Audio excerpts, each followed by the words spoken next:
on assignment in the old country, in Belarus. She's renting an apartment for the 3 days she has left on her visa, and meeting her at the door of the building, keys in hand, is a young man. Katie, take it away.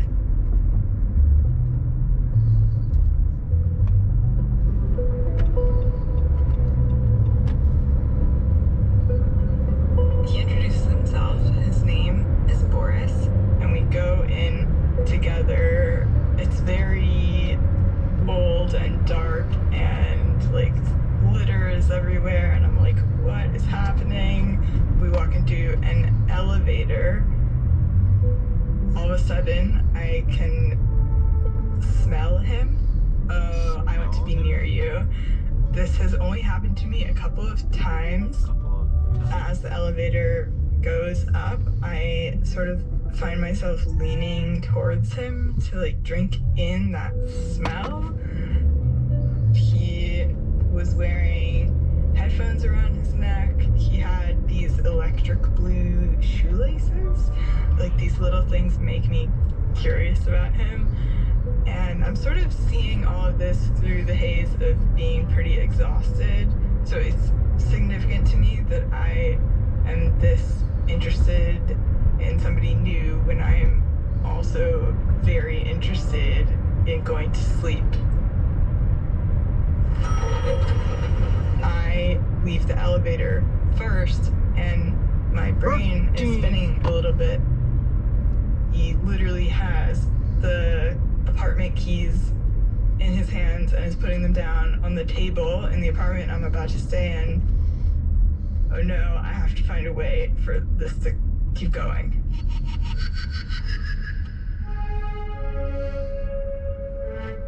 I look up at Boris and I see he's trying to find a way to say goodbye. Instead, he asks if I would like to go on a walk with him. It feels kind of magical. That's when we exchange numbers. Boris leaves and I touch the keys he's left there, and they're still warm from his hands. As I'm grocery shopping, I'm checking my phone, and as I'm unpacking the groceries, I'm checking my phone. As I'm getting ready to go to bed, I'm checking my phone.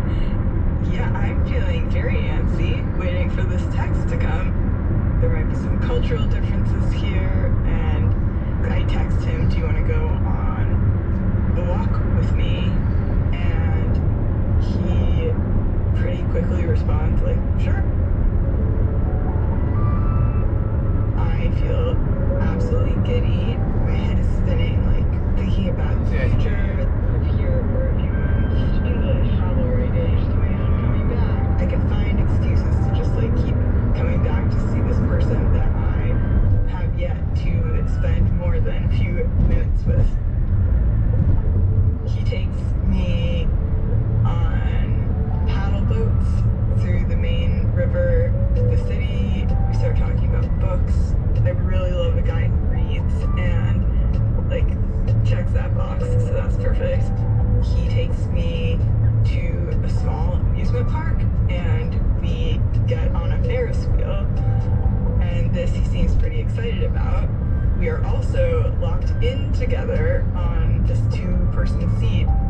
I sort of can find excuses to like knock our knees together or like nudge him, and that's fun. If I turn to look at him, I find that he's always looking right back, like he was waiting for me almost to make that connection. We went to get picnic food, and then for everything he picked out, he held it up to me and said, do you like this? And I said, I don't know. And then he would explain what it was, and then we ended up with this picnic that we would both like. Looking back on this day with Boris, I saw the whole old town. We went on a Ferris wheel and paddle boat and had a picnic in an historical park, and he has made this trip so much more alive than it would have been possible if I were alone. I mentioned that it's late and we should probably head back, and he says, okay, but is it okay if I come over later? In the night, Boris rings the bell to come into my apartment, and it isn't long before we're kissing on the floor. In my head, I'm like, oh, this is like amazing kissing. We move into the bed, and I'm like, oh, this is the best of my life. I should be really sleepy and tired, and it's like 5 in the morning, but instead we just keep talking. Eventually he leaves because he has things to do. The next day I just clean up the apartment and get ready to go, and then there's a knock on the door, and it's him.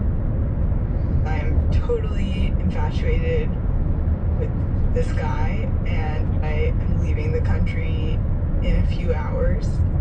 I have never been so aware of the passing of each minute. It feels like a countdown.